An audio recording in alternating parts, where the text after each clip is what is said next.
Hey everyone, welcome back to the Beyond the Arc podcast. Once again, I'm here with Sam and Cyro. Thanks for coming on, guys. How are you guys doing? Doing I'm doing good. fine. How about yourself? Yeah, just fine. Yeah, so right now, we want to talk a little bit about first off the kind of the NBA Cup, what our thoughts are on this whole, kind of new system the NBA is implementing. And then we're going to get into De'Aaron Fox, 109 points in 2 games, which is a Kings franchise record in points scored across 2 games, and then talking a little bit about the Milwaukee Bucks struggles, kind of what's going on right there, and then we'll wrap up with the Detroit Pistons, 6-8 record right now, and taking a step up from previous seasons. But yeah, we can start off with the NBA Cup, just as like a as an idea. What are your guys' thoughts? Do you think this thing really works? Is it really getting people engaged, or is it kind of just one of those gimmicky things? I think right now, when you look at it, I'm pulling up some stats right here, but one of the things is the allure right now of the group play is not as exciting as was in the first year, just because like the whole novelty, I think, wore off. I think the real testament of if it's gonna still be gimmicky is going to be when we see the elimination games be played. Now, the problem I have is they are encouraged to blow the other team out. So there have been multiple times where I'll be watching a game, it turns into a 30-point blowout. I'll switch to the next game, turns into a 30-point blowout. I switch into the next one, and it's just like yes, there are close games, but there's also a lot of games that just become after the first half they're unwatchable because the superior team just runs it, and then the team that's clearly a tanking team or something, or a team that didn't have any stake in the fight, just puts in the guys early for garbage time and they just get extra time. So that's my biggest gripe. And now to follow that up with the current standing of the NBA Cup, I think is what we have right here is like the Lakers are doing pretty well so far. So have the Pacers and Sixers, but I don't. I just especially with the player injuries. Yeah, already like Paulo's out. Oh, there's so many guys. Kristaps is Porzingis is out of the NBA. Injuries are up 35%. Yeah, Yeah.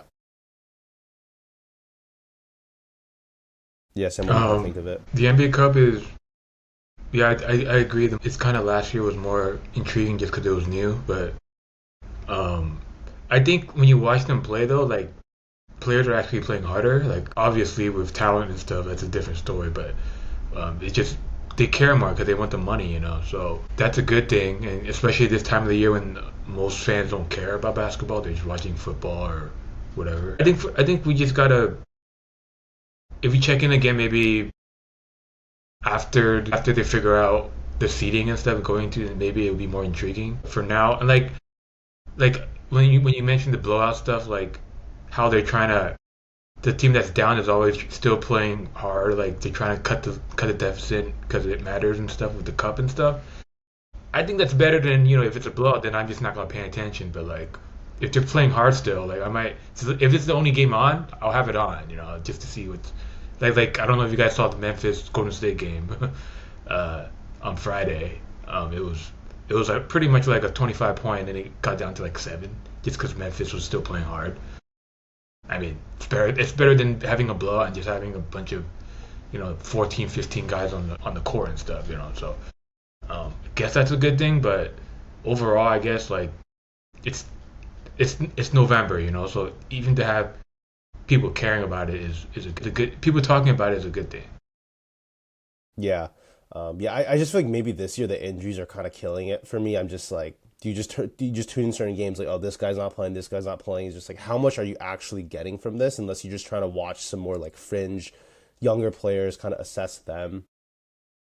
So yeah, that's been kind of a bummer. But that's not really the fault of the NBA Cup. At least they're trying stuff and they're recognizing that, like, or the NBA is recognizing that the regular season there is a problem with the product right now. Like it's just there's just so many games. It's not as enticing as like a football or anything, right? Especially right now during fall time. You have college and NFL. You have football almost like every day. It feels like. So yeah, I mean, I think the tournament was actually super interesting last. I tuned in for that. I thought that kind of gave like a closer to like a playoff level feel, which is like type of basketball I like watching. When it's higher stakes, teams are a little bit more intentional about the adjustments they're making versus regular seasons, kind of a little bit more like roll the ball out. Your scouting report isn't as in depth. So yeah, what did you guys think of the tournament last year? I thought it was pretty good, but maybe you guys have a different thought on that. I the only my only thing is the courts look nasty last year. I think they're a little better this year. Those bright colors are like I can't even watch. It's too bright. That's my only gripe really. The cup. Most of the courts look ugly. Yeah. In Europe, when they do these sort of things, do they change the court like the NBA does, or is it like, do you guys Not those know? kind of colors. I don't pay attention like that. I think they don't they use a special when they have tournament play and stuff. It's different, but not like these colors and stuff. Yeah. From my understanding, I think they don't do the first off, I agree with Sam. The courts are a lot more bearable or easier on the eyes to say this year. Like there's some cool palettes. I really think they should just choose like five colors and like I think the gray, black look cool. I think the orange on the Knicks kind of works. I think the blue on the Mavs works, and then like just kind of have like just tell teams like just stick with that because some of them they don't. I like the element that they added where now they have like each team's like secondary logo like kind of like an overlay on the court. It's cool. I still think the easiest thing would be how about we just have a normal basketball court and we just put the trophies how they currently are in the paint and then take off the team logo and just put whatever the center court logo is now and you just don't have funky courts. You just have the logos there. I think that achieves everything. And with the Europe thing, I think in Europe it's more about location because I remember seeing earlier in the season one of the teams were doing it a game in like a coliseum or like an old Greek like it was like a Greek ruins of an old stadium and they put a basketball court in there. Yeah, oh, that would be pretty sick. Yeah, it was really Yeah, cool. it is it. Yeah, yeah, I'm kind of waiting for the tournament kind of things how things kind of shake out. But if we want to get to a certain team who's they lost their NBA Cup game, but the Sacramento Kings, so I guess see, I don't even know sometimes like what I mean. Obviously, if you're watching the game, you know if it's the NBA Cup, but like if you're just looking at the schedule, you don't always know which one's which, like what's games an NBA Cup game versus not, because it's all integrated. So it just like Well, you kind of do because like on the nights that there's a shit ton of games, it's an NBA like an over like a lot of games. But I mean the courts and stuff, I think they do a good job of making I think I go back to the whole thing with the group play thing is that they're trying to capture the in soccer where in like the English league or in like leagues where they have like cup matches within the regular season match. So like a German cup that isn't like the main cup, but it's like one of the cups you want to win or like a shield or whatever the crap you want to call it is like embedded. So it's just like you want to win, I guess, the triple crown of the cup, the shield, and the yeah, regular I season guess just title. it's so new. There's no culture around. Yeah. I don't- also Trying. too I also too just feel like with like American culture in general, like I would be curious to see if that actual type of like, oh yeah, we want to win all, this cup and then this cup and then the NBA championship, like that actually becomes like a thing. Because like I feel like for most fans in this, era of sports coverage, sports media, how sports are talked about is just like Lakers win the NBA cup. Oh, they don't win the championship though. It's like they just, kind of like belittle like all these different accolades and achievements sometimes. So, and if the fans don't really care about it, are the players? I mean, I guess there's the monetary incentive, but at some point that only goes so far. Yeah, I mean, I think right now, if we look at it, you have in the Western Conference, the Lakers, Timberwolves, and Kings are the three teams that are standing out so far, with Los Angeles and Minnesota both being 2-0, and Sacramento, what are they? I literally didn't write them down, but they've also had a solid start. I think they're 1-1. And on the other side, you have the Pacers, Magic, and Bucks. And the Bucks, who've had a terrible season, they're 2-0 in the the NBA Cup. So look, they're third in the league in blow by rate, which underscores their problems on especially defending drives. Brooke Lopez is not looking good out there, but like they're 2-0 in the NBA Cup. So maybe if they can use this momentum in the cup if they do win it to then parlay that into the regular season as more energy. That's kind of like the only thing I could think of being good while you have another team like Orlando where Paulo's out. Will this allow Franz Wagner and Jalen Suggs to take the next step in their development because they're playing any kind of games that matter really early on? Same thing with the Pelicans' depth, like Jalen Noel stepping up and, a guy who they just signed off the street. Just things like that, I guess, is like what we could look at as like what's good about the NBA Cup is it's putting people in high pressure situations earlier in the season when they wouldn't experience this till the playoffs. So this could really be learning opportunities for the coaching staff and the players to use for later in the season and in the playoffs.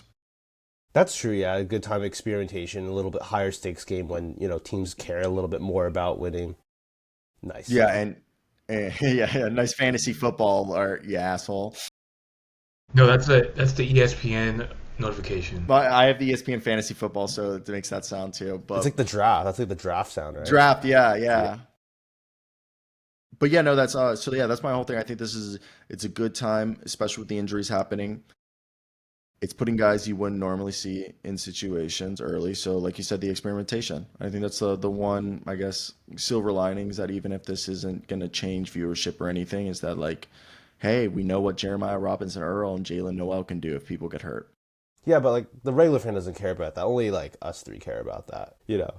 Yeah, and like yeah, but I think it'll allow for storylines because let's say if those guys, let's say like a team like the Pelicans who have True. like a bunch of their half their team injured, makes it to deep in the NBA Cup, and if those games are as watched as they were last year, now people are going to be introduced to a bunch of role players playing a significant amount of minutes that they won't be playing later in the year once their team is healthy. So I guess in that case it could turn on people to players that they were unaware of because Yeah. of, them playing in games that matter Yeah, earlier on in the season.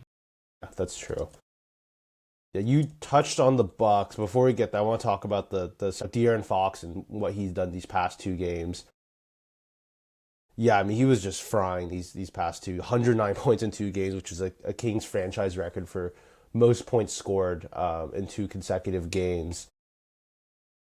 One was in a losing effort to the Minnesota Timberwolves, and then the other game they won. I was just watching the game. Who did they play in the second game? It was The Jazz. They played the Jazz. Jazz. Yeah, the Jazz. So did you guys take a look at those highlights? What were your thoughts on his performance there? So De'Aaron, I mean, on the whole, this is a guy that in the half court he's become more efficient. He's getting to the free throw line at the highest rate of his career, hitting them at the best rate. He's shooting 35% from three, which is about like league average, but on really high volume attempts. I think he's driving and having the most successful year driving to the basket. And it's really a combination of, he's pushing. They're one of the best and most lethal teams in transition. Like his ability to just the kickstart the ball. So for him, you can really see that he's a guy on a mission, as well as he's one of the best. He has one of the highest putback rates in the league for guards, and he's having one of the best rebounding years. Which he, in a conversation with him, he told me that was a concerted effort. They are a smaller team, so and with the driving, he says that when he gets going, that allows him to create more opportunities not only for himself but for his teammates. But you have Fox averaging just under 30 points a game at 28.9. 54.5 points per game over the last two games. And you have Domas averaging 20 and 12. And this is a team that's averaging 117.5 points per game whilst shooting 33% as a whole as a team. So the fact that they haven't hit their stride or in shooting splits wise is pretty impressive. So, and then you throw in DeMar DeRozan, that even helps magnify how good they're in transition. I really think that like they're only going to get better here once that 3-point efficiency starts to go up. And we're seeing DeMar, yeah, he's the most prolific 3-point shooter, but he's able to draw defenders away from Domas and Fox, and it's opening up everything. And Keegan Murray might not be developing into the guy that we thought offensively, but his rebounding and his defense is been valuable for the Kings. That's it. Yeah. Yeah, I mean, currently right now, if you look at the standings, the Kings are 8-6. They're behind the Denver Nuggets, who are 7-4. It's super early in the season right now. And then Phoenix and Lakers are 9-4. Houston's 9-4. Well, that's surprising. I didn't realize that Houston was 9-4. But, anyways, point being, it's all pretty close. So, I mean, do you see, can Sacramento Kings kind of break into that top, five, top six of the NBA come playoff time by the end of the season? Do you think they're on that path, or do you think there's too many teams ahead of them that are gonna stay ahead? The West is just loaded. Like I don't know, they're playing better than like last year and whatnot, but there are just so many teams up there, like the Denver's, the even Golden State now. You got to put them in the equation, right? Yeah, Like Matt, your prediction was pretty solid, let's go. but I don't know. Like going back to Fox, I'm looking at his like he's shooting the same amount of field goals as last year, but he's making like a whole field goal like average wise like one more than last year. He's hitting like 1 3 less than last year too, but he's averaging like 3 more points than last year. But his efficiency is off the charts. He's reading defenses better. I think as the longer he's in the league, he knows when to go, when not to go. When to go with his teammates and stuff. And I think a lot of that has to do with DeRozan having pressure off him now. It does help when you have another offensive weapon like DeRozan there. Sabonis is, like he has a lot of Kings offensively have a lot of options. They're just not very. Their bench is just not very deep. That's my biggest concern with them. It's just Monk, and then Monk's not even that consistent. I think Monk is still trying to find his way. He got hurt, so he's out for a while. But I think I'm assuming during the trade deadline they're going to try to bolster their bench because I feel like the drop off is pretty staggered. It's Yeah. pretty like you can tell. Like yeah, so that's my thoughts on them. Yeah. I mean, yeah, you look at their game against the Jazz, and he was playing next to like Jordan McLaughlin, like Trey Lyles was starting at center, Orlando Robinson. Not terrible guys. Like I think those guys are NBA players, but probably not the group that you want to have De'Aaron Fox when you're missing Malik Monk, Sabonis, and DeMar Oh, DeRozan. Well, I oh think yeah. right now, what are you gonna say, Sam? I was just gonna say like you talked to him a couple of days ago, so you might have good insight into what else he talked about. I think right now, I mean, I just don't want to give away too much until the interview comes out, but I think with the whole thing is that they know that they're a team that's going to be good offensively, regardless the shooting splits. I think they know they're a smaller team, so there has to be a concerted effort on being able to rebound and you know, I guess it would be more physical than your opponent. And the other thing is just improving on their defense, which is, the second year of this mission. Mike Brown going into last year said that he was willing to sacrifice being the number one offense that led to them breaking the playoff drought to become a top 15 defensive team. And they did become, I believe, a top 20 defensive team last year. So they're taking the next steps in that. And I think right now, if we go over here, the Kings team stats for this season are currently, I believe they are ranked. Give me 3 seconds, I'll tell you their defensive rating. Last year they finished their defensive rating at 14th. But they were the 13th best offense. This year they're the 7th best offense and the 13th best defense. So they're making improvements. And as I said, you have Fox, Domas, DeMar, three All Stars. You got a six man of the year candidate, Malik Monk. Kevin Herter's still that 3-point shooter, it seems. And then I know that the biggest thing is getting better at more having a more efficient shooting splits, which they're going to figure out. But it's really just continuing this consistent defensive effort and emphasizing on what defensive scheme they want to run. Obviously Keon Ellis is huge there, but I think having a guy like DeMar DeRozan brought in is huge.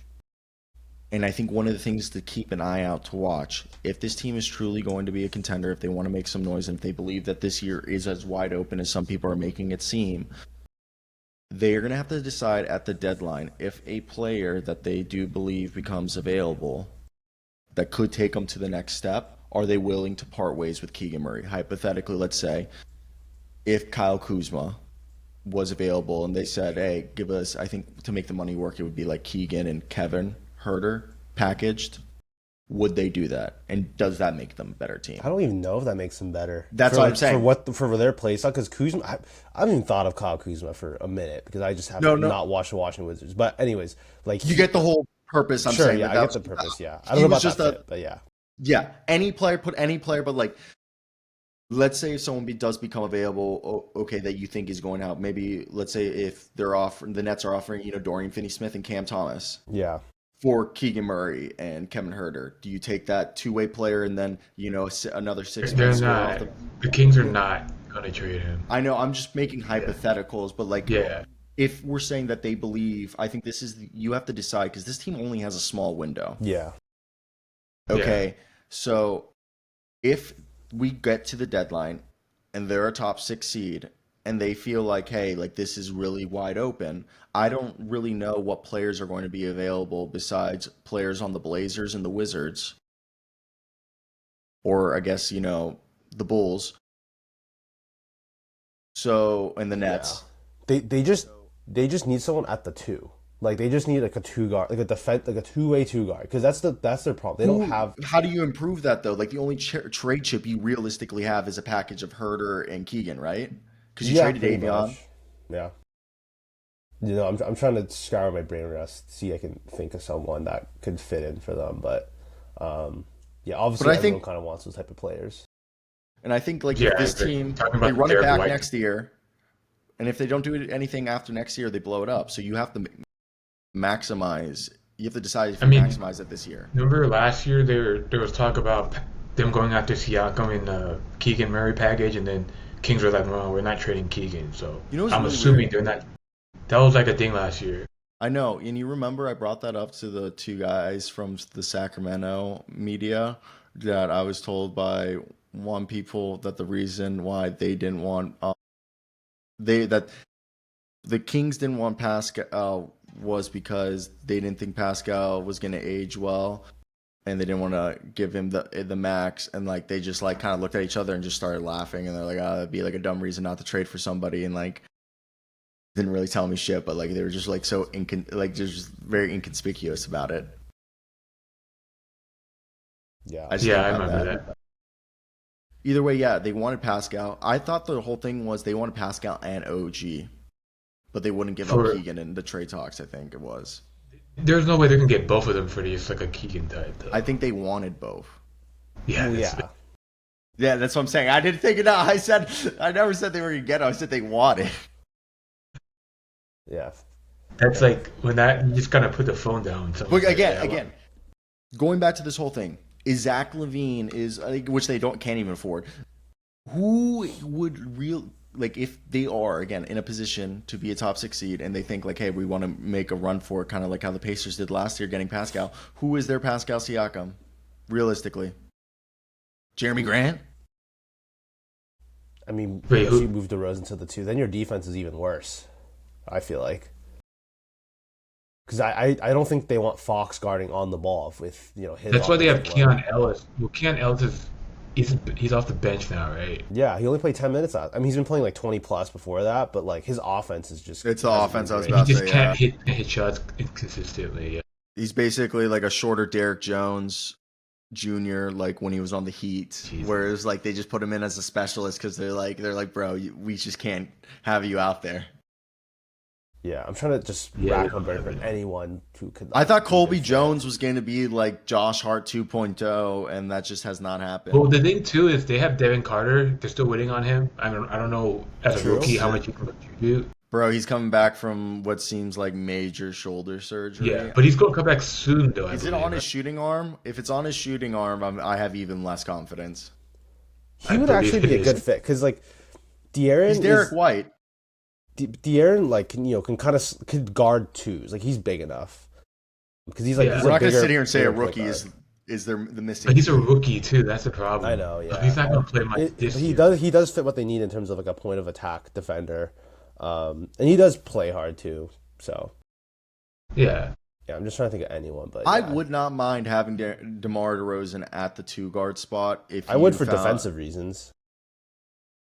I mean, Well, not I know, but you would think because he's 6'6", he would be able just to be a big body enough to like have a better chance of slowing down people being a big two guard than being an average size three. You get what I'm saying? yes, but like he just doesn't really expend that type of effort on defense. Like I just I know. he's probably better guarding fours than threes. You really think of using him as more of a point forward and even going even more small ball? No, no, no, like guarding fours in terms of just defense. Just Mm. like I mean, that's probably what they're already doing. Keegan probably guards the better, more athletic wing, and Yeah. Demar probably guards the not I think as they're also hoping offensive that guy. a guy like Bojan Bogdanovic gets bought out and they sign a guy like Bojan. That's Outside, huh? I can see That's that, but defensively, that's still a problem. no, I know. That doesn't solve anything. Another buyout I think they'd hope for, but this guy would probably go to an actual contending team would be Bruce Brown. And I think Bruce He Brown could actually and be a good fit Boyan for that, honestly. are my buyout options that I think are going to happen because both of them. Bruce is hurt. No one's going to trade for that, and Boyan's 2 years past what when he should have been traded. So I could even see D'Lo. I didn't know D'Lo. I think D'Lo After could what you get said bought. last episode, No, no, I'm saying D'Lo could get Yeah, bought no. out. Like whatever team gets traded, he gets traded to. He could be just bought out I if see. he gets salary dumped. I see. Yeah, I don't know. That wouldn't be a good fit for the Kings, but I don't even know unless they can get a guy like Brandon Ingram, who I don't think is going to be available, and like I don't know how they're going to like unless Bojan Bogdanovic and Bruce Brown both became buyout options and signed to them. I still don't think that's solving anything. I just think they're in a juxtaposition where they can improve their team. hmm. Picks wise, what do they? I mean, did they gave a lot up for the Sabonis one, right? Yeah. Okay, Well, not not a, future. One second. Let me just pull up future draft picks. I'll tell you in 3 seconds. I'm going to yeah. spot rack. Should we pivot? Yeah. Sorry, I should Um. do pivot to the Bucks after you. Yeah. Right here, Kings picks. I'm pulling it up right here. It is the Kings. Okay, if the pick falls out of top 12 protected, it goes to Atlanta this year. It's top 10 protected. If it's not settled in 2025, to 2026 becomes top 10 protected, and then it just doesn't convey. And they still own their 27, 28, 29, and 30. Okay, that's not terrible. No, not really. So they do have a little bit draft capital to work with. Yeah, and they only have two second round picks though they can trade. So, and I think they can only trade two of the first rounds picks or three of them, but I think two of them because one of them or two of them might be Stepien ruled. Yeah, yeah, yeah. All right, we can pivot now to the Milwaukee Bucks, who have had a bit of a slow start. Well, we've talked about it. I feel like every episode, just kind of what's going on with them. 'Cause I feel like that's been just a major disappointment. I don't know, just you just watch them, and it just feels like They're old. the vibes are off. Like you said earlier this year about the blow by rate, they're getting according to this ESPN article. They had second spectrum data. They're getting blown by at like the third highest rate in the NBA. Teams are going at Damian Lillard, who's having to guard a lot more like on the ball. And then then offensive end, they're not making because defense used to be what they relied on, and their offense was like so. It was never like excellent, even when they won that championship that year when you had Chris Middleton and Giannis and Drew Holiday. Like it was never great, but it was like it was good enough. You have Giannis, who at that probably a step or two more athletic than Went God mode. yeah, and They can't guard. Yeah, perimeter defense is terrible now. They give up way too many threes, and yeah. they don't have that Drew like three The line attack, athleticism. like with Brooke and then with Giannis and then with Drew, and now it's just like Doc just this is memes of Doc now, like for the Bucks. It's But terrible. what options does he have? Because like last night they or I think They're throwing they in played Andre Jackson, and he's playing a lot, like kind of late, but he should have done that. AJ Green started in their last game. Yeah, they're just throwing stuff at the wall and seeing what sticks at this point, Yeah, which is not a good thing. If you're trying to like be a top seed in the East, like they're going. I don't know. They'll probably be a play-in team at this point. if not. Yeah, if they get lucky. Yeah, you were saying earlier, Ciro, before we started about the possible Giannis trade. We talked about it last time. It would be like the biggest trade in quite some time, but Yeah, do you think that's something they should do now, or kind of hold on and just move on to this off season, or when this off season comes around, then you kind of make your decision? Well, I think there's a lot of things. I think first off, you got to really evaluate at I think two things could happen. I think the most likely thing is at the deadline they push their cards to the middle of the. They're not going to trade the 2031 pick because I think they're just scared that that pick is going to be like the Clippers Kyrie Irving pick.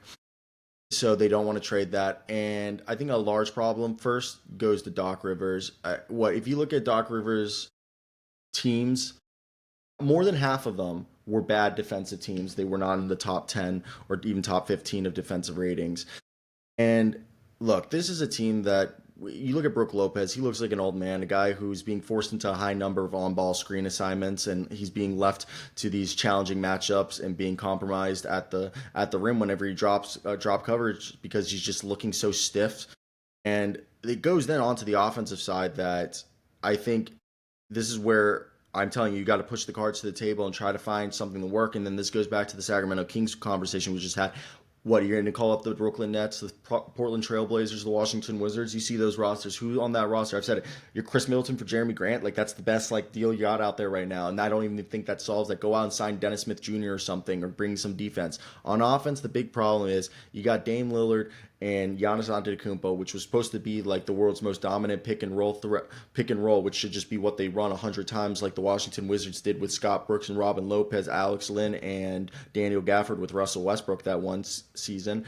They're not. They're just running ISO. Giannis Antetokounmpo, yeah, he's averaging 32 points and just driving to, downhill all the time. But there's no off-ball movement. AJ Green's their best shooter, and I just think this isolation style of basketball just sucks. They rank fifth in non-paint 2-point attempts, and these mid-range shots take up almost 15% of their total shots, and they average only 0.92 points per shot on these attempts. And it's just one of the reasons why they're inefficient is their over-reliance on these long twos.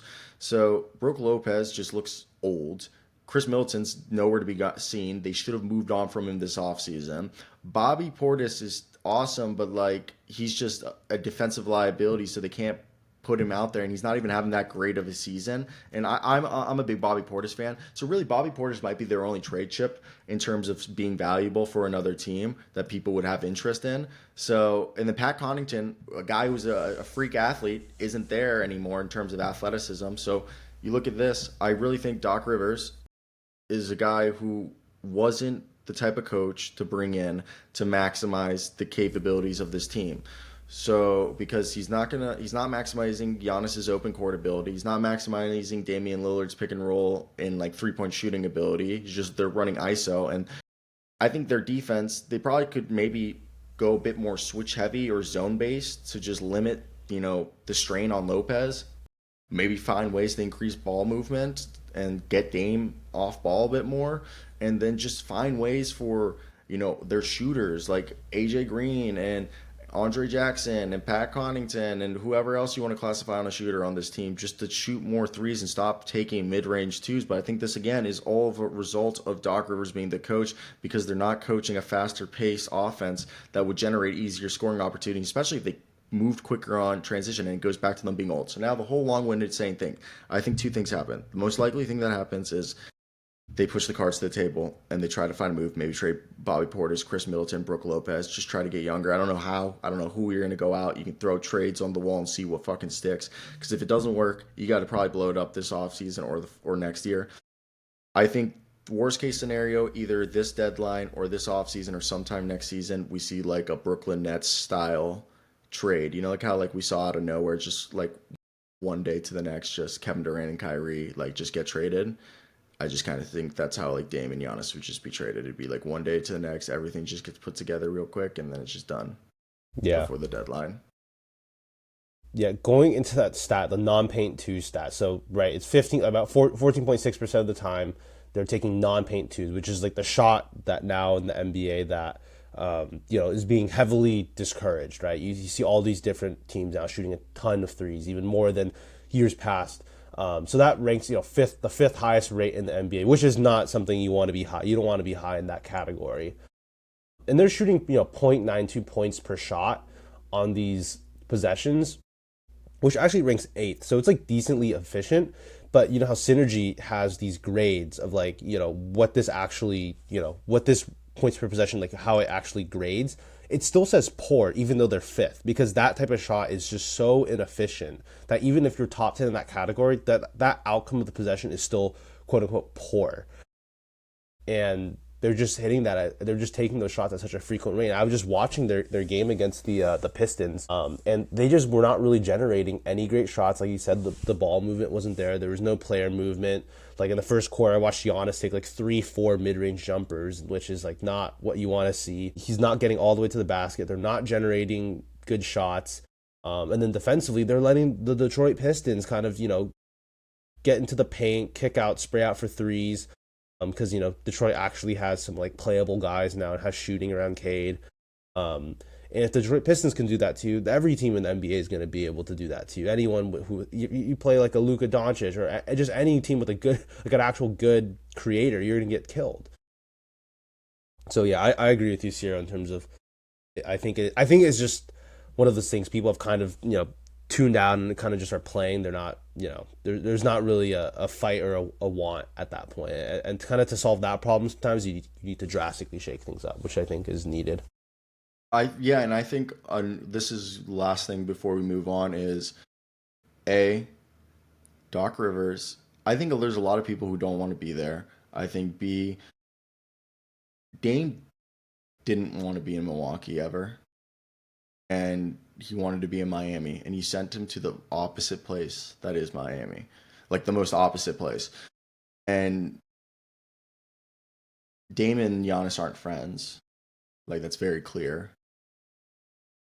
So I think it's kind of a weird situation. As I said, you're gonna turn around and flip Bobby Portis and Brook Lopez to get yourself, like for example, the scraps from the Blazers and the Nets, which would basically be probably like Robert Williams, Matisse Thybulle, either Dorian Finney-Smith. Wizards have Brogdon and like Kuzma and like, okay, like how are you going to get those guys? Bobby Portis, Brook Lopez, and like what else are you really offering? Chris Middleton, like, so like Jeremy Grant's the other names that are out there. Like, is anything going to improve this team? No. So, like, it just feels like this team is defeated, and I really would not be surprised that if things don't turn around, that this just keeps snowballing, and again, we see the Brooklyn Nets style of kind of dysfunction where, like, it just ends. They just say, yeah, we're trading. Anything to add, Sam? Or I think they're just old. Like they're running out all these guys. It reminds me of like the Lakers a couple years ago when they had Westbrook, and they just don't have athleticism on the team.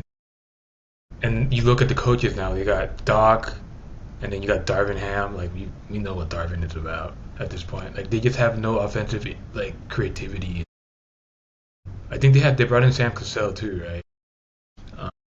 But they don't have any, like, a team like that would be better served with a coach that was young and creative, like a JJ Redick that kind of brought different things about X's and O's and stuff that can maximize what they're, just milk anything they can get out of them. Or Nick Nurse. Yeah, or Nick Nurse. Like, just get, like, Doc, we already know what Doc's been doing this for decades now. We know what he's about. I don't know what the Bucks ownership was thinking about hiring him, someone like him. And they should have just kept who they fired like 2 weeks into the season, Griffin. Adrian Griffin. I think they hated Adrian Griffin. Yeah, I know that, but it's like what's going on now? Like it's not. The vibes are not even good there. They don't like each other. Like Cyril said, Dame and Giannis. Like from what I heard, like Giannis doesn't like running. He doesn't like rolling. He doesn't pick and roll. He doesn't want to be the roll guy like all the time. And to be effective, they should just run Dame and Giannis pick and rolls all the time. But if your star player doesn't want to run it, what can you do? And this is what you got him going on. The ISO ball, shooting mid-range shots. So it's just like you guys defensive. You guys can't even like come back all these bad long-range twos you guys are taking. So yeah, that's my 2 cents on the situation. Yeah, that's interesting about Giannis not liking to roll. Because in theory, on paper, like you would you'd say, oh, this guy's gonna be Right. great at that, right? Like, just get him Wants the downhill in ball though. space. But Yeah. that's interesting. I don't know Yeah. what do you kind of know why that is? Like, why does I he don't know, I read feel that like that? somewhere like last year when Dame first got there. They were Dwight didn't talking. like to roll. I think it's just like Yeah, Dwight didn't like to roll. What's the Yeah. one thing he can do? What is he gonna do? Pop or like with Dwight But Dwight Howard? wanted to post up. Dwight wanted to post up. They just They just want the want the ball ball in in their their hands, hands. I guess. Okay. Yeah. I could Yeah. also see that like being a roller could lead to more injuries, to more physical, like having to jump and like look, I've always said it that like the day that like Giannis like starts to really lose his athleticism, I think it's just like gonna go downhill quick. And Like he's like Russ, like Westbrook. I think yeah, I think the last few years of Giannis's career, he's just gonna be like a center and just be like Around the basket kind of type. yeah, you just tell him to go finish stuff. Kind of like a joke around. This is really mean, but I was gonna be like, he'll be like the best version of JaVale McGee. Jesus. Okay. We can move on to a team that's, I mean, they don't have a winning record, but there's still some positive things going for them in the Detroit Pistons. Currently 6-8. Yeah, I guess it's just something about JB Bickerstaff. I mean, he's been the floor raiser for so many different organizations. I mean, you think about his time with the Grizzlies, now with the Cavaliers, the Pistons. He might not be the guy who ends up like finishing the job, but he'll get things moving. So I thought that was pretty interesting, kind of looking at his history. But also, they just have like decent NBA players now to play, and that really helps a lot too. But yeah, what have you guys liked out of the Pistons so far? You can start. Yeah, I think the difference with this year is definitely JB instead of Monty, and also just they have veteran guys on the team, like even like Malik Beasley and who else did they bring in on the team? Tobias Tobias Harris is back. Harris, Tobias Tim Harris. They Hardaway just have Jr. like Tim Hardaway Jr. Like they might not be super effective on the court like Hardaway, but like there's stuff we don't know about like in the locker room and stuff. They just talking about different nuances and stuff. Like I'm sure if you talk to like the younger players, they'll say it's probably night and day compared to last year in terms of just direction, from a lot of guys. And JB Bickerstaff is one of the most underrated, like different people talk around the league, like super underrated. Like I think a lot of people don't notice what of a good job he does, just because every time he's given a team, they're usually really bad teams. I remember the first time was in Houston when he first got a team, Memphis. I think it was Memphis, yes, Memphis, right? Memphis. He yes, it was was named Memphis. interim head Terrible. coach. Yeah, Yeah, they just kind of do it to him, and then they weren't as bad when he was around, and then last year with Cleveland, like obviously they're doing so well this year, and he's kind of like I would consider him more of a developmental coach, more so than a guy you want to bring you to the next level when you're already at that like playoff level and you want to get to that contending status. But he's good. Like a lot of players like him, and he's just like that's why he holds guys accountable. Remember that whole thing about him with the dress code thing with the team before the season? What was that about? No hoods or whatever, or like Yeah, like just like kind of like no small nonsense things type like stuff. this, Yeah. just kind of make the cohesion and the chemistry and like the vibes like good on the team. So yeah, I guess you guys can talk about their lineups and stuff too, but yeah. yeah, that's what I have on that. Well, I think JB Bickerstaff is a really good player development coach and a really good implementer of defense. I mean, he comes from a basketball lineage. His dad's a really well-regarded basketball coach. And I think this is a team that's currently averaging 108 points, which is, sixth worst in the NBA. And their rebounds are fourth in the NBA, though, at 47. So this is showing that, he's obviously doing a good job of emphasizing being a physical team, taking advantage of their size and controlling the paint. But I think their defensive lapses and with their turnovers, which right now they currently rank second in turnovers with 17 turnovers a game as a team. However, I think the development of this roster with the influx of veterans that they brought in has been huge. Cade Cunningham becoming an efficient player, like the player that we thought he would be. I've always said, I got to see him play in college in person when I was at Kansas, and I said he's the closest thing I saw as a prospect to Luka since Luka. And this is a guy who's averaging 23, 8, and 7, and he's shooting 44 from the field and 34, almost 35 from three. And yeah, he has 5 turnovers a game, but like he's literally facilitating everything. You got Jaden Ivey, who's finally figuring it out, and his 3-point shots falling, and he's looking like that 1-2 punch and finally figured out how to penetrate and create his own shot. So I think it's really good. But then talk about the veterans. You bring back Tobias Harris, who's giving you 13 and a half points and just under 8 rebounds. Well, yeah, he's shooting 28% from the field, but 44 from the field. He'll figure out the 3-point shot, but he gives that another option for Jaden and Cade to have, so they aren't the focal points on offense. You throw in Tim Hardaway Jr., who's averaging 12 and a half points on 45% from three. Malik Beasley, who his defense isn't bad, but it's not great. He's just there, but he's 14 points, 38% from three. I love Isaiah Stewart, 6.7 rebounds, an efficiency almost 57% from the field, even though, his foul trouble and his offensive, shooting range is a bit limited. I do like that Isaiah Stewart's there to be that gritty guy, because Jalen Duren is one of the most frustrating, tantalizing talents I've ever seen. A guy who's almost averaging 10 rebounds, just under 9 points, shooting an impressive 82% from the field. Might be one of the most frustrating guys to see when he continuously has defensive lapses, shows low basketball IQ, as he's often puts himself out of position, and really limits his impact on the defensive end and plays himself off the court repeatedly. I'm excited to see, how Sar Thompson looks after, this extended time off, but Ron Holland's like the guy that we thought he needs to be, or he is a hustle player who needs to work on his shot. But I think having a guy like JB Bickerstaff there, incorporating the veterans to just make this team better and have more consistency is cool. And it's fun not to watch a dumpster fire. Like, we are watching an actual basketball team. I don't just turn off Pistons games because they're unwatchable, except when Jalen Duren plays. Jeez. Yeah, I just think the big thing now, they have shooting, they have playable guys. You're not starting, Killian Hayes, even though he only started for a bit, but that was just kind of insane that he started the season for defensive reasons, I guess. One guy too that hasn't had a great start, but I really do like him, is Simone Fontecchio. Last year, kind of underrated. He averaged 15 points per game on 48% shooting from the field and 43% from three on 6 attempts. I'm surprised he didn't get a bigger offer from another team based on that back half of the season.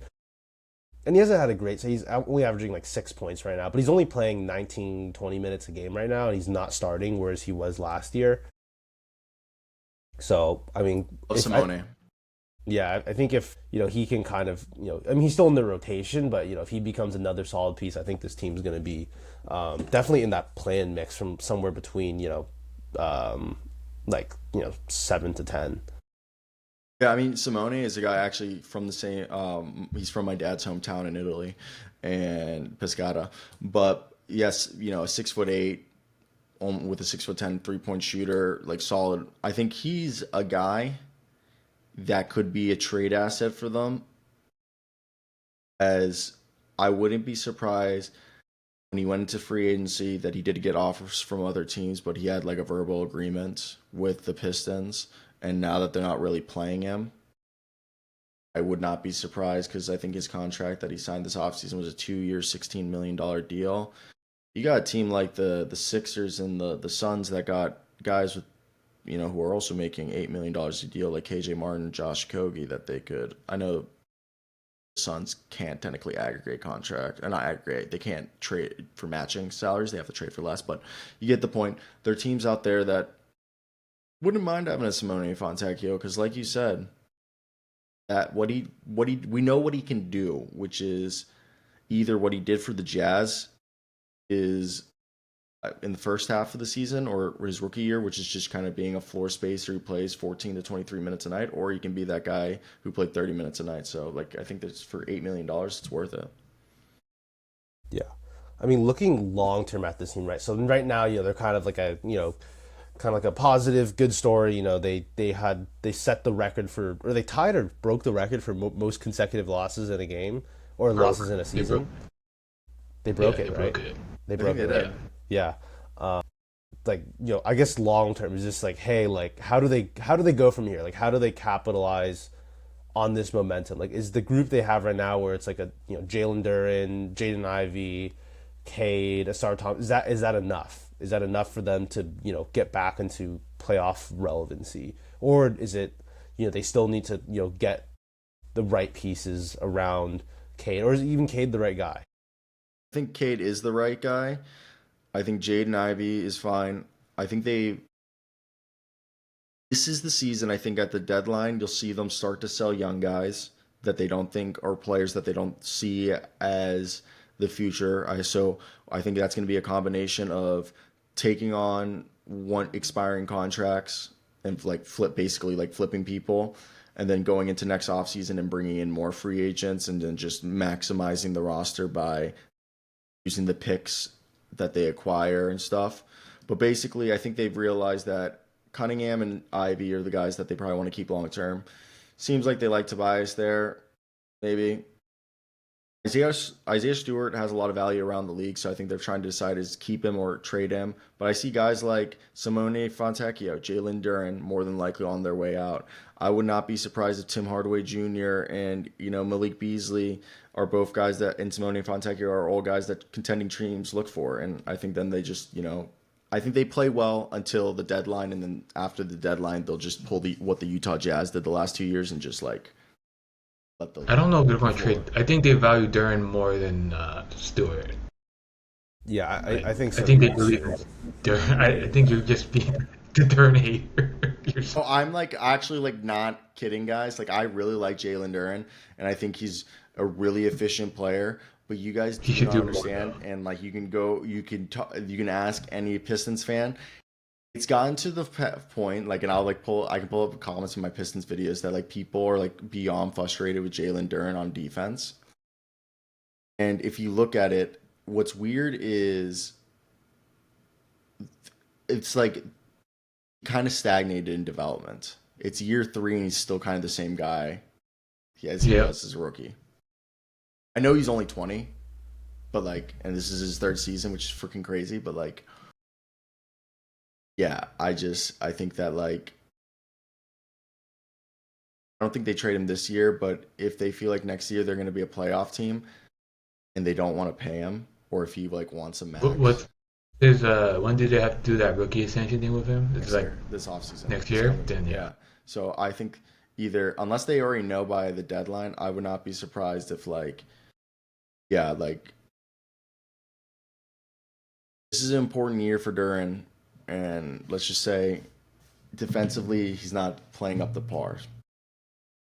Yeah, I mean, yeah, I like to feel him a little bit more on defense, but I think his offensive skill set to me is really interesting. That's just like he can finish around the basket, but at the same time, he's just not like he's not just stuck around the basket. Like he can, run some dribble handoff stuff. He has like pretty decent passing vision for his size. He has a handle. He showed flashes of like touch and shooting ability. Just if he can, hone down his defense, I think that guy's definitely a starting caliber NBA center. Just because his physical tools. I mean, he's huge. He's super athletic. He's mobile. Like I think he has all the tools. It's just kind of putting it all together. No, I agree with that. My biggest fear with him is just that like he's just gonna be one of those guys that doesn't figure it out defensively and is always just gonna never be more than a guy who's, you know what I mean? He's like who will have like kind of like his own limitations. But it's like weird. It's weird because like he should be good at defense. He should be good at defense. So like I'm fully like I want it to work, but dude, it's like sometimes like when you're watching, I don't know if you guys have seen it, like it's bad. It's bad. It's like I can't tell you how bad it is, and I wasn't the one who noticed it. Like Detroit Pistons fans put me onto it, and like I think that I gotta send you guys it's a compilation I think on Twitter of like just like it's flabbergasting. But you know what? Maybe you'll figure it out. And like you said, he has all the tricks to figure it out. And I loved Jalen Duren when he came in. I thought he freak athlete, huge frame, just should be good at defense. Yeah, yeah, yes. I mean, yeah, we can wrap it up here. I wanted to bring up something. What was it? Inside the NBA, it's going to ESPN, so we still have that around. I hate inside the NBA. Yeah, I remember you told me that. You're in a hater mood today, man. Just Jalen Duren, you don't like. Oh no, D'Angelo. inside the NBA contributes nothing. Yeah, but that's like the one show that like It's really casual for fans also vibes. like. It's for vibes. Yeah, it's for vibes. But Really, it like it's not like a it basketball talk. furthers the narrative of debate and hot takes. True. Like, look, Yeah, but I mean, you can't. You're not gonna have a show like that with Hollinger, Pelton, and like Danny DeRue talking about X and O's. Like, no one's gonna watch that. Like only like nerds like us. it's But true. that kind of stuff is what appeals to like the casuals and just Chuck being like savage and roasting each other and stuff. Yeah, Right? Yeah. it's interesting that basketball kind of has that culture, but like I feel like football, people really care about like the X's and O's and strategy behind it. I just like I I've wonder always why said that that. is. So I wrote Because a it's not about the paper. brand; it's more about the product itself. So That's what it looks like. I took a historical survey class, a historical documentary survey class, and my paper for the semester was about how the NFL sold football to the masses. Because I don't know if you guys remember these like little like 10-minute, 5-minute videos that were like bum bum bum bum bum, and it would be like showing the 70 football players. They're like the gladiators of the North, or they'd be like the true Raider, Raider boy. What's it? What's the poem? It's about like the Oakland Raiders. You guys have never heard that? I have no idea what you're talking about right now, Sierra. I'm gonna You be guys don't know honest. what I'm talking about? The Oakland Raider poem. And so, okay, so the NFL, like basically in the 60s and 70s with NFL films, would buy like advertising like space and put 5-minute, 10-minute like little mini commercials explaining football to the masses. And football is a complex sport, and like football itself is a chaotic game. So people naturally like people don't know what an A gap, a B gap, a D gap, like what's Tampa two, or cover two. What's the difference between like a West Coast offense and a spread? What are we talking about when we go to a wishbone, or like what's a halfback between an H back versus a regular running back or something. So, but either way, so like Steven Sable and stuff, they sold football to the masses where people naturally like developed a curiosity to learn more football because it's so complex. There's 53 players on a roster, 11 players on each side, so 22 players are on the field at the same time. It doesn't make sense. The way I had a teacher once, a professor explain it one time, is baseball is who we are. It's perfect. There's 4 bases, 3 outs. It makes sense. It's mathematical. Baseball is who we are as people. Football is who we want to be. Football are gladiators. People want to be football players. That's why like football so or people want to learn more because like you're born like I've played football. I only played 2 years and I broke bones both years. And after the second year, I realized like, bro, I guess you're born to be a football player because like I can't like I try to tackle people, but like you like realize the point where like bro, like I physically like even if I ate and everything, like I didn't have that like care to like eat somebody. So like people inherently the reason why anybody can play basketball. Okay, anybody can play basketball. Not anybody can play football. So people inherently want to learn more about something that they can't do. Also, Madden helps with Yeah, a lot of X and O's and stuff because you go through the playbook and all like basketball and like 2K Yeah, people that's true. yeah. play 2K like how the Bucks play basketball right now. Right? They just play ISO. No, like the thing is like with football is like football is like also like just like alluring because like for example like the poem with like the true raiders it's like the autumn wind is a pirate blustering in from sea with a rollicking song he sweeps along swaggering boisterously his face is weather beaten he wears a The hooded hell are you sash talking What with are a you about? silver talking hat about? about his head and a bristling black You're like a mustache. Viking? He growls as he storms through he growls as he storms the country, a villain big and bold, and the trees will shake and quiver and quake as he robs them Are of you their talking gold. sports right Dude, The what now? are you autumn wind talking is a about? raider, pillaging just for fun. He'll knock you round upside down and laugh when he's conquered and won. Like the NFL would like make poems and like this is the Raiders like hymn. It's known as the Raiders like battle hymn for Raider Nation. And this is like how Interesting. they created like the legacy and like the the media culture behind the NFL. It was all fabricated by the NFL films because Steve Sable and his son Ed Sables did this to advertise football and to sell it to the masses because they knew football was a complicated sport that didn't make sense. There's just like a historical American, just like, because it's just no, it's not played anywhere else in the world. Whereas basketball, I It's guess, is, you know. Yeah. They had to Right. fabricate. American exceptionalism. Yeah, they basically they had to sell football to the masses, and they did that by like fabricating its like allure. I see. But most people thought football was like, basketball was created to stop people from playing football because like football was viewed as Well, I like thought it was just like it was cold, you know, it's snowing in Boston. Let's just go inside too and many shoot people were some ball dying. into peach basket. Created because it was too violent of a game, and it was too many students were dying as a result of football in the 1800s. So they like create. Dr. Naismith created the great game of basketball as a result. Kansas Keep the kids. propaganda. Yeah, well, that's University of Matt. He Kansas was in Spring. propaganda. It was in Springfield, Massachusetts, and then we hired him afterwards. I heard he was a great Ciao. coach at Kansas. No, he's the only coach with a losing record. It's funny. All right, let's wrap it up here. We've gone off the rails. Thank you, everyone, for listening to this episode. Make sure to follow us on Twitter at BeyondTheArc8, and make sure to follow Sam and Cyro on Twitter. You guys on Blue Sky as well? Yeah, same thing. Yeah, I Zero, signed zero. up. Should I get that? Yeah, get on Blue Sky. Okay, Yeah, you I'm gonna should. get it. Okay, cool. All right, thank you, everyone, for listening.